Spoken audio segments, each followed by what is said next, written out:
Assalamualaikum warahmatullahi wabarakatuh. Perkenalkan, kami dari kelompok 9. Saya sebagai konselor, nama saya Dias Yova Maisa, terus Doni Setiawan sebagai konseli, Ainun Farahat sebagai pengamat, Ismatul Latifah sebagai pengamat, dan Tria Febiola sebagai pengamat. Langsung saja kita mulai videonya. Assalamualaikum Pak Dias. Waalaikumsalam Mas Doni. Bagaimana kabarnya hari ini? Alhamdulillah baik Pak. Bapak sendiri bagaimana kabarnya Pak? Alhamdulillah, saya juga baik, Doni. Ada apa, Doni? Kok tiba-tiba ingin berbicara dengan saya? Itu Pak.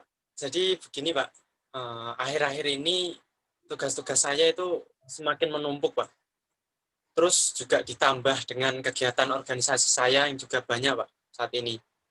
Jadi saya sendiri bingung harus mengerjakan yang mana dulu Pak. Sehingga seringkali saya menggunakan sistem kebut semalam Pak atau SKS Pak untuk menyelesaikan tugas-tugas kuliah saya tadi. Nah, jadi saya sendiri khawatir dengan nilai saya jika nantinya akan menurun, Pak. Saya juga bingung, Pak, bagaimana agar saya bisa memiliki waktu lah untuk mengerjakan tugas lebih banyak daripada waktu yang lain, Pak. Anda merasa bingung? Iya, Pak.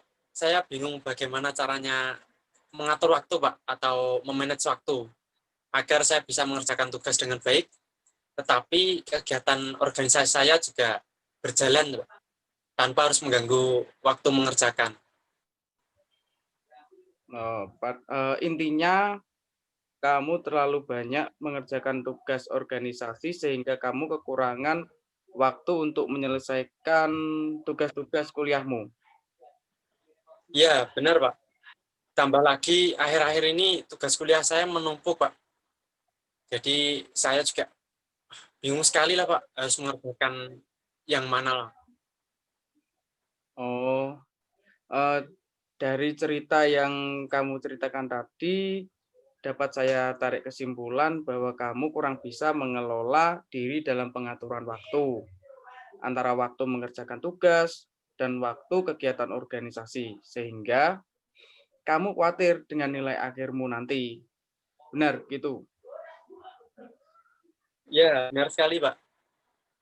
Oke, kali ini kita akan menggunakan strategi self management, di mana nantinya melalui strategi ini akan membantu Mas Doni dalam mengelola kegiatan sehari-hari, sehingga nanti Mas Doni dapat membagi waktu untuk setiap kegiatan dengan baik. Sebelumnya, untuk hari ini saya hanya memiliki waktu 20 menit untuk berbicara dengan Mas Doni. Apakah tidak apa-apa? Iya, Pak. Tidak masalah, Pak. Siap, Pak. Oke, baik. Semoga strategi ini bisa membantu Mas Doni dalam mengatur waktu. Amin, amin.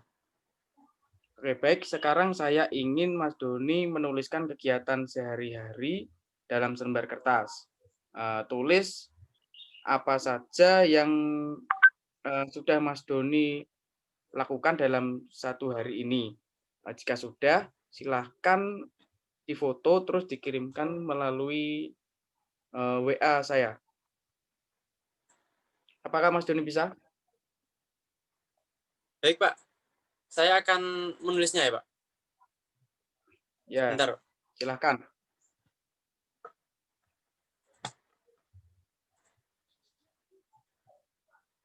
Baik, apakah pesannya sudah masuk, Pak? Bentar saya cek dulu.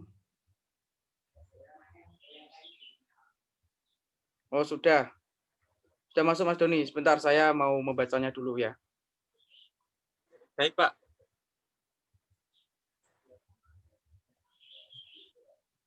Oke, di sini tertulis bahwa biasanya setelah kuliah online, Mas Doni langsung meluruskan punggung.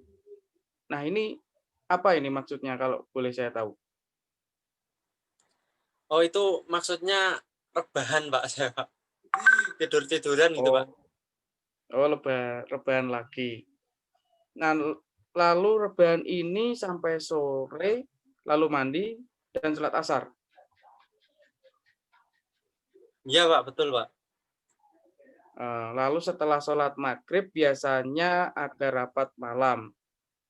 Lalu setelah rapat, Mas Doni mengerjakan tugas sebentar, terus merasa kecapean, lalu tidur. Iya, benar, Pak. Nah, menurut Mas Doni, jika dilihat dari apa yang dituliskan ini, apa yang harus dirubah? Itu, Pak. Mungkin saya harus menambah waktu, Pak, untuk mengerjakan tugas dan juga mengurangi waktu rebahan saya yang setelah kuliah itu dengan membuat jadwal harian mungkin ya, Pak. Tapi saya juga bingung, Pak, bagaimana saya harus merumuskan jadwal. Karena saya sendiri sudah pernah membuatnya, Pak, tapi itu tidak membantu diri saya, Pak. Nah, tepat sekali Mas Doni. Itu ide yang sangat bagus. Saya setuju dengan perumusan jadwal harian tersebut. Saya percaya dan yakin bahwa kali ini Mas Doni bisa melakukannya dengan baik. Sekarang saya akan membantu Mas Doni dalam merumuskan jadwal harian tersebut agar Mas Doni dapat menyeimbangkan antara waktu organisasi dan waktu untuk mengerjakan tugas kuliah. Sehingga Mas Doni bisa menyelesaikan tugas kuliahnya dengan baik. Baik, Pak. Ya, jadi begini, sekarang bisa dimulai dengan mencatat semua kegiatan Mas Doni selama 1 hari penuh. Nah, semuanya itu dicatat dengan lengkap, mulai dari waktu pelaksanaan dan beberapa kali Mas Doni melakukan kegiatan itu dalam sehari. Eh, Tolong ditulis di kertas, lalu difoto dan dikirimkan ke WA saya lagi. Apakah bisa? Iya, Pak. Bisa, Pak. Nah, jangan mengatakan saya rasa. Eh, Bisa dikatakan lagi, saya bisa melakukannya. Iya, Pak. Saya bisa melakukan.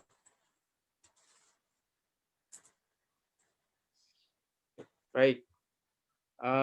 Melihat catatan yang kamu kirimkan tadi, setelah kuliah online kamu langsung rebahan sampai sore. Nah, pola inilah yang harus dirubah. Nah, memulai membuat jadwal kegiatan harian selama sehari penuh, mulai dari pagi sampai malam. Misalnya jam setengah 5, Mas Doni bangun tidur, lalu sholat subuh, dan seterusnya. Apakah bisa dimengerti? Iya, Pak. Saya mengerti, Pak. Baik, sekarang silahkan mulai membuat jadwal harian. Baik, Pak. Saya tulis dulu ya, Pak, untuk jadwalnya, Pak. Bentar, Pak. Ya, ya.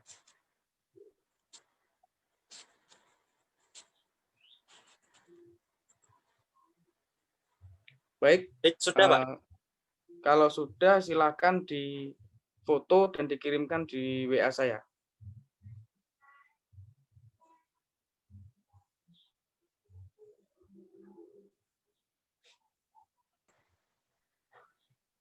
Bentar, Pak. Oh iya. Sudah. Apa sudah masuk, Pak? Ya sudah, saya baca dulu pesannya. Iya, Pak. Oh, jadi setelah kuliah online ini Mas Doni istirahat sebentar untuk sholat duhur, makan, dan rebahan. Sebentar, lalu mengerjakan tugas lagi hingga sore, lalu mandi dan sholat asar. Rapat organisasi dibatasi hanya sampai jam 9 atau paling malam jam 9.30. Lalu mengerjakan tugas kuliah lagi sampai 10.30, lalu tidur. Baiklah, jadwal yang Mas Doni buat ini sudah cukup sesuai dengan pembagian waktu antara organisasi, mengerjakan tugas kuliah, dan waktu istirahat. Sudah cukup baik.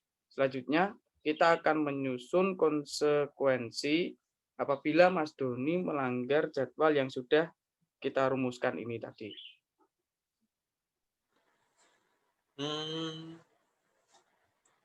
Jika saya melanggar jadwal yang sudah dibuat, maka saya tidak boleh rebahan, Pak, setelah sholat zuhur. Dan juga makan, saya harus menggantinya dengan mengerjakan tugas. Jika saya mengadakan rapat melebihi jadwal tanpa ada urusan yang sangat penting dan mendesak, maka saya harus menyisihkan uang sebanyak Rp20.000. Jadi saya tidak bisa membeli makanan.